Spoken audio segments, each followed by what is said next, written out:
मेरा नाम यास्मीन है। मैं अपने माँ बाप की इकलौती औलाद थी। मैंने अपनी पसंद से एक साद नामी लड़के से शादी की थी। हमारी शादी से कोई खुश नहीं था क्योंकि साद का कोई पक्का काम नहीं था। मेरे बाबा कहते थे इसके साथ मेरा मुस्तकबिल महफूज नहीं है। पर मैं अच्छी जॉब करती थी और कॉलेज में कंप्यूटर पढ़ाती थी और सोचती थी कि मैं और साथ साथ मिलकर अपनी जिंदगी के अखराजात उठा लेंगे। मेरे बाबा कहते थे कि मर्द और औरत मिलकर कमाए, इसमें कोई बुरी बात नहीं, लेकिन सिर्फ औरत ही कमाए और मर्द घर बैठा रहे तो ऐसे मर्दों पर 2 महीने में ही एक अजीब सा सहर तारी हो जाता है और फिर वो कमाने का शौक बिल्कुल ही खत्म कर लेता है और सोचता है कि घर तो चल रहा है और अपनी मस्ती में गुम हो जाता है। मेरे बाबा ने मुझे समझाया था कि तुम किसी भी तरह अपने शोहर को बिगाड़ना मत। मैंने कहा कि जिनसे मोहब्बत करते हैं इन्हीं को तो बिगाड़ते हैं। तो मेरे बाबा ने कहा कि मियाँ बीवी के रिश्ते में इस तरह की मोहब्बत जो आपके पार्टनर को बिगाड़ दे बहुत बुरी साबित होती है। मेरे माँ बाप ने मुझे भारी दिल के साथ रुखसत किया। मैं भी जानती थी कि वो खुश नहीं है। बहरहाल हमारी शादी हो गई। साथ का घर मेरे घर से छोटा था। इनका खाना पीना भी अच्छा नहीं था और किसी तरह महीना गुजारा करते थे। मेरे लिए वहां रहना आसान नहीं था, पर मोहब्बत और हमारे रिश्ते के लिए मैंने सब कुछ बर्दाश्त किया। साथ यूं तो मेरे साथ ठीक था, पर वक्त के साथ मैंने ये नोट किया कि वो कतरे लापरवाह इंसान थे। इसे मेरी कोई फिक्र नहीं थी, वो सिर्फ मुझे हासिल करना चाहता था। जब इसने मुझे हासिल कर लिया तो इसकी चाह पूरी हो गई और मुझ में और घर में रखे फर्नीचर में कोई फर्क नहीं था। एक दिन मुझे मेरी सास ने समझाया था कि जाने तुम जैसी अच्छी लड़की इसके नसीब में कैसे आ गई। खैर वक्त गुजरने लगा। मेरे यहाँ औलाद की कोई खबर नहीं थी। साथ की माँ को हमारी औलाद की बहुत ख्वाहिश थी। वो दिन रात दुआएं करती और बेचैन रहती। मैंने सास से बात की तो इसका कहना था कि बे औलादी के इलाज बहुत महंगे होते हैं। जब अल्लाह को मंजूर होगा औलाद हो जाएगी। जबकि खुद वो हर वक्त अपने फोन में मसरूफ रहता था। एक दिन मेरी आंखों ने कुछ ऐसा देखा कि मैं हैरान रह गई। मैंने देखा कि साथ मेरी चाय में कुछ मिला रहा था और वो जो भी था वो इसने अपनी जेब में रखा हुआ था। मैं ताक में रहने लगी कि वो क्या चीज थी जो साथ छुप छुप कर मेरी चाय में मिलाया करता था। एक दिन वो चीज मेरे हाथ लग ही गई और मैं हैरान और परेशान रह गई। वो हमल रोकने की दवाई थी, गोलियां थी। साथ नहीं चाहता था कि मैं माँ बनूं, पर क्यों? मैं बहुत दिल बर्दाश्त हुई थी, पर मैंने साथ से इस बात का जिक्र नहीं किया क्योंकि मैं इससे बहुत मोहब्बत करती थी और इस बात का अंजाम मनफी ही निकलता। मैं इसको मुआफ करके खामोश हो गई। मैंने ये राज अपने दिल में रख लिया। मेरी शादी को 3 साल गुजर गए और साथ की माँ अपने पोतों की सूरत देखने की ख्वाहिश अपने दिल में ही लिए इस दुनिया से रुखसत हो गई। डॉक्टर का कहना था कि मुझे जो दिन रात दवाइयां मेरे शोहर ने दी हैं, इनकी वजह से मेरी तबीयत बहुत खराब हुई है, तभी ये देर हो रही है। मैं तो उम्मीद ही छोड़ चुकी थी कि अल्लाह की करनी ऐसी हुई कि इनके जाने के 2 माह बाद ही मुझे औलाद की उम्मीद मिल गई। मैं बहुत खुश थी। साथ भी बज़ाहिर खुश था और वो ये सोच रहा था कि दवाइयां देने के बावजूद भी मेरा हमल कैसे ठहर गया। ऐसा भी होता है कि एक अरसे तक अगर आप एक ही गोली को खाते रहते हैं तो आपका जिस्म इसको कबूल कर लेता है और फिर इसके खाने के बावजूद भी आपके साथ जो मामला होना है वो हो ही जाता है। मेरे साथ भी शायद यही हुआ था क्योंकि 3.5 साल तक मैंने साथ से ये जिक्र नहीं किया कि तुम मेरे साथ क्या कर रही हो। बस चुपचाप सब कुछ बर्दाश्त करती रही क्योंकि मुझे पता था कि अगर मैं इससे बात करूंगी तो कोई बहुत बड़ी लड़ाई और झगड़ा हो जाएगा। वो बहुत जज्बाती इंसान था। पर मेरे हमल के पहले माह से ही मेरी तबीयत बहुत खराब रहने लगी। मैं डॉक्टर के पास गई तो इसने मुझे एक हैरान कर देने वाली खबर सुनाई कि मैं एक साथ ही 3 बच्चों की मां बनने वाली हूँ। मैं बहुत खुश थी। डॉक्टरों का कहना था कि इसलिए मेरे लिए ये 9 माह आसान नहीं होंगे और खतरे की बात नहीं थी। मैंने अल्लाह का शुक्र अदा किया कि इतने इंतजार के बाद मुझे एक साथ 3 औलाद अता होने वाली हैं। शायद ये मेरे सब्र और मेरी खामोशी का ही फल था। मुझे ऐसा लगता था कि मेरी जिंदगी के 3 साल जाया हो गए और मैं अभी तक एक भी बच्चे की मां ना बनी। लेकिन अब जब मैं मां बनने वाली थी तो मुझे एक साथ ही 3 बच्चे मिलने वाले थे। शायद इसी को इंसाफ कहते हैं। मैंने सोचा कि मैं साद को ये बात अभी नहीं बताऊंगी ताकि इसे एक खुशगवार झटका लगे। वक्त गुजरने लगा, मेरे हमल को 5 माह गुजर गए। अब मेरी तबीयत बहुत खराब रहने लगी थी। मेरा पेट इतना बड़ा हो गया था कि मैं ठीक से सो भी नहीं सकती थी। साथ भी मुझसे तंग रहने लगा था, कहता था कि मैं इंसान नहीं लगती। इसे मुझे देखकर अजीब महसूस होता है। मेरा बड़ा पेट मेरे लिए शर्मिंदगी का बाइस बन रहा था। मैंने जॉब भी छोड़ दी थी। हमल के 5 माह में ही इतना बड़ा पेट निकलना बहुत हैरानगी की बात थी। मोहल्ले से कोई औरत आ जाती तो वो भी हैरान होती थी कि अभी तो 5 माह हुए हैं। 5 माह में तो औरतों का इतना पेट नहीं निकलता, दुपट्टे से छुपा लिया जाता है। तुम्हें क्या है, तुम्हारा बच्चा तो ठीक है, कहीं तुम्हारे पेट में ज्यादा पानी तो नहीं है। मुझे अजीबो गरीब किस्म के मशवरे दिए जाते और कियास आराइयां की जाती। मैं परेशान हो जाती थी। मुझे ये भी कहना शुरू कर दिया गया कि मेरे लिए ये सब कुछ आसान नहीं होगा, हो सकता है कि मैं मर भी जाऊं। लगता है मेरे साथ कोई मसला है। मैं दोबारा डॉक्टर के पास गई। मैं बेड पर लेटी थी और बहुत डरी हुई थी, क्योंकि मुझे अंदाजा हो गया था कि आज मुझे कोई अच्छी खबर नहीं मिलेगी। मेरा दिल मेरे काबू में नहीं था। मैं जानती थी कि कुछ तो है जो मेरे साथ ठीक नहीं है। मेरे दिमाग ने पहले ही किसी खतरे की घंटी बजा दी थी।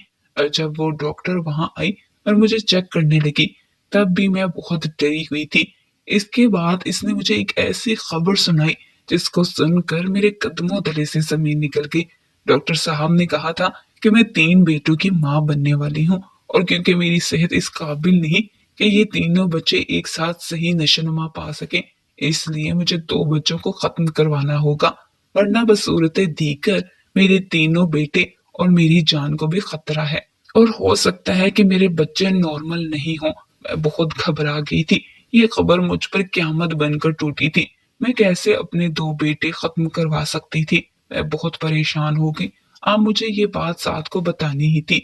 मैंने जैसे भी इसे ये सब बताया, वो सख्त बरहम हो गया और कहने लगा कि डॉक्टर की बात मान लो, वो जो कहती है वही करो। साद के लिए ये सब कहना आसान था, पर मैं तो माँ थी, कैसे अपने बच्चों को मार सकती थी। मैं रोने लगी। आप फिक्र नहीं करें, हमारे बच्चों को और मुझे कुछ नहीं होगा। अल्लाह है ना हमारे साथ, वो सब खैर करेगा। मैं अभी बोल ही रही थी कि साद मेरी बात काट कर बोला, मुझे तुम्हारी फिक्र नहीं है। मैं तो ये सोच रहा हूँ कि अगर ये तीनों बच्चे पैदा हो गए तो हम इनको कैसे संभालेंगे। ये काम तुमसे अकेले तो होगा नहीं। तो तुम क्या चाहती हो कि मैं भी तुम्हारी तरह काम छोड़कर घर बैठकर बच्चे संभालूं? तो खर्चे कैसे पूरे होंगे? मुझे एक सेहतमंद औलाद चाहिए थी, 3 कमजोर और बीमार औलादें नहीं। जाओ और जो डॉक्टर कहती है वही करो। साद ने तो आखिरी बात ही कर डाली थी।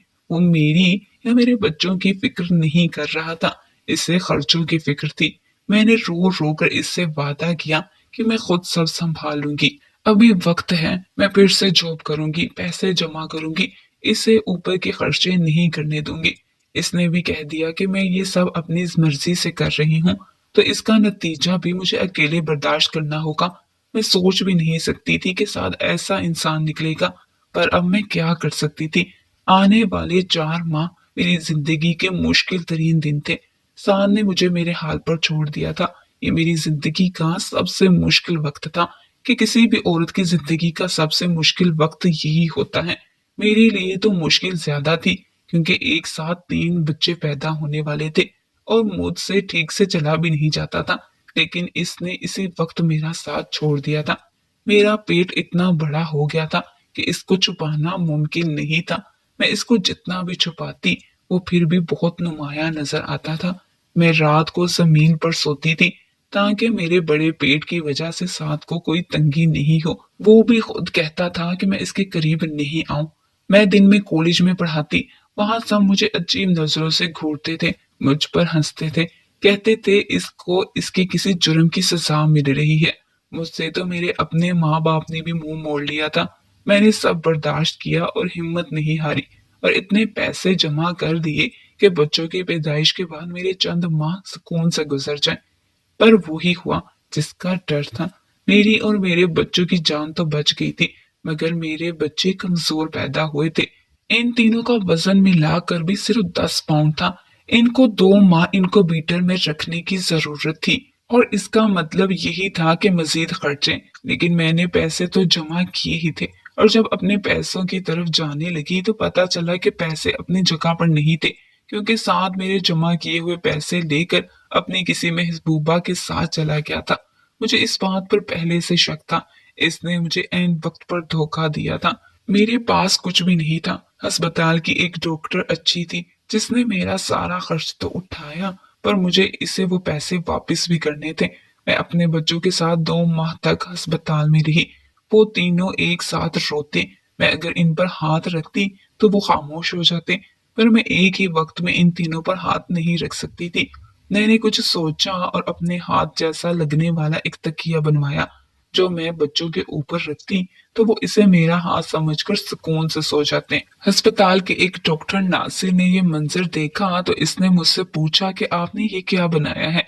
मैंने कहा कि एक ही वक्त में तीनों बच्चों पर हाथ नहीं रख सकती, इसलिए मैंने अपने हाथ जैसा ये तकिया बनवाया है। इसने कहा कि क्या इसको बच्चे के ऊपर रखने से बच्चा खामोश हो जाता है। मैंने इसे रख कर दिखाया तो मेरे तीनों बच्चे खामोश हो गए। वो इस बात पर हैरान हो गया।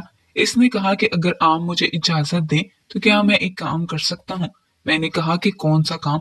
इसने पहले कहा कि मेरा नाम डॉक्टर नासिर है और मैं इसी अस्पताल में काम करता हूँ।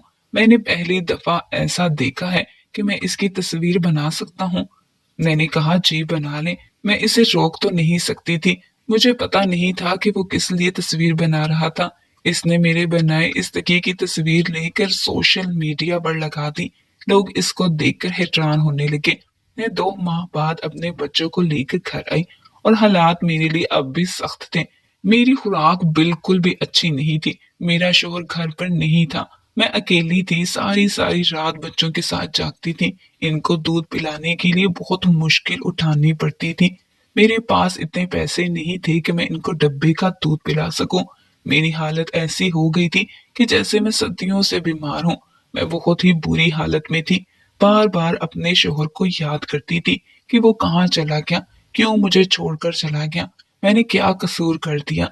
ये उसकी औलाद थी। इसने अपने बच्चों को देखा तक नहीं, फोन तक नहीं किया। कहाँ गया था कुछ पता नहीं था। सर पर मेरे कर्जा था। बच्चे मुझसे संभाले नहीं जा रहे थे। अपनी हालत मेरी बिगड़ती चली जा रही थी।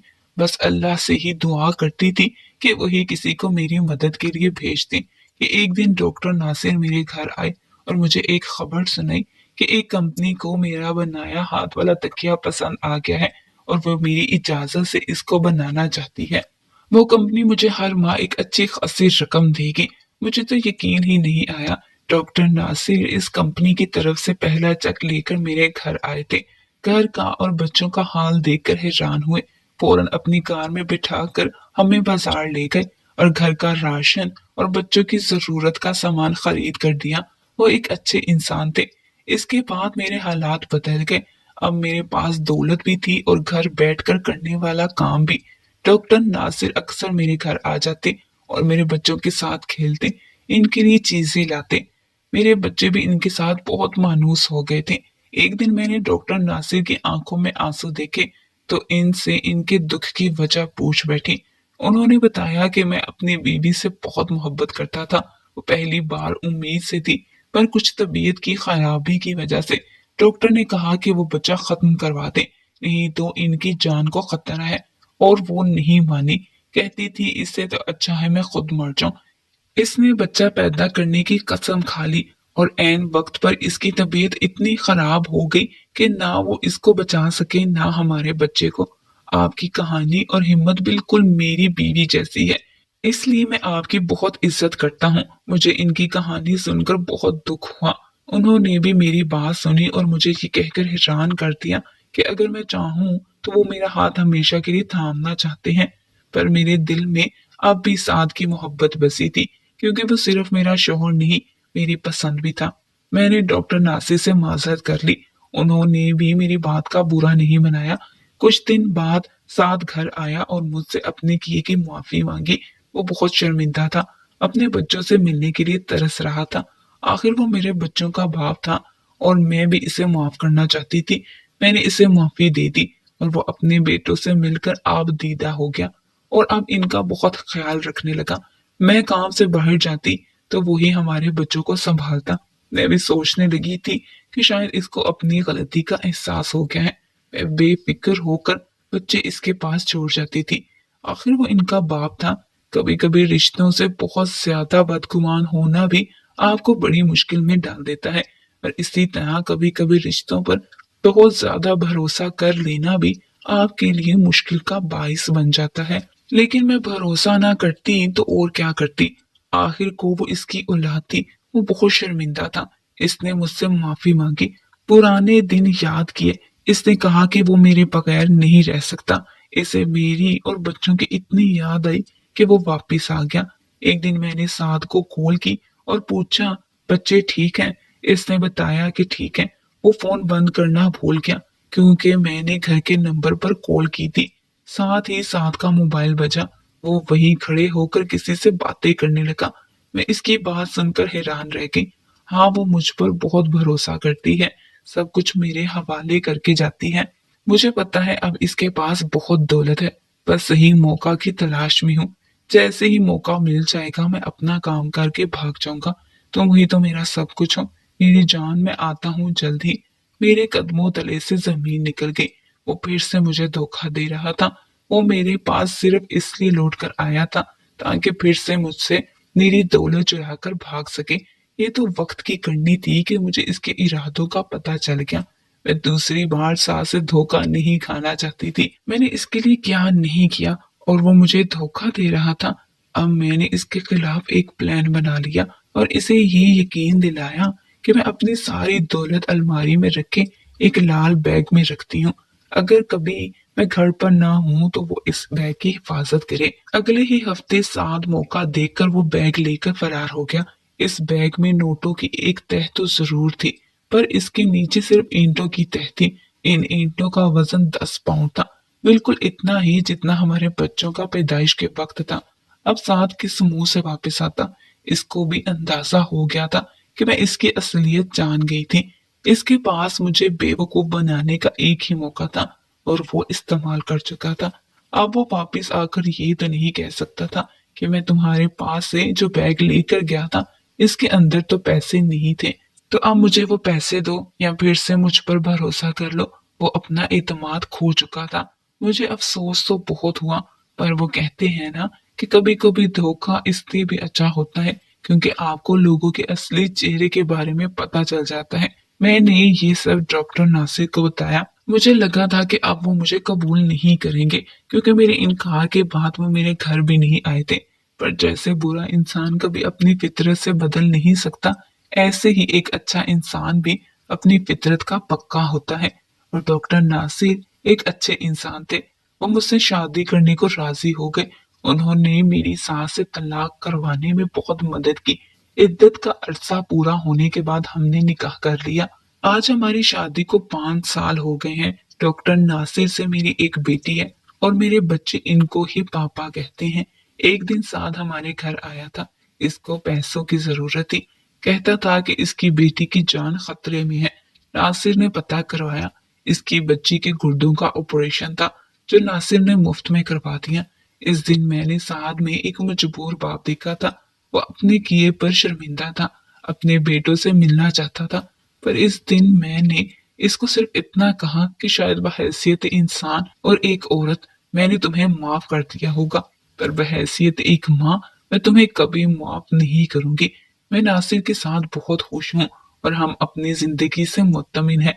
मैं तो इस बात पर हैरान थी कि आज इसकी एक बेटी थी तो इसके लिए वो पैसे भी कमाता था, इसे संभालता भी था, सब कुछ करता था। क्या वो यही सब कुछ मेरे लिए और मेरे बेटों के लिए नहीं कर सकता था? सच है कि आजकल पसंद की शादियों में यही सबसे बड़ा मसला है कि लड़के और लड़कियां सिर्फ एक दूसरे को हासिल करना चाहते हैं, सिर्फ अपनी हवस पूरी करने के लिए। वरना सच्ची मोहब्बत करने वाला हमसफर जो आपके साथ हर हाल में रहे, आपका साथ दे, बहुत कम ही देखने को मिलता है। इसलिए सिर्फ मोहब्बत के चक्कर में ना पड़े, बल्कि अच्छा हमसफर तलाश करें और इसके साथ अच्छा हमसफर बनकर रहें।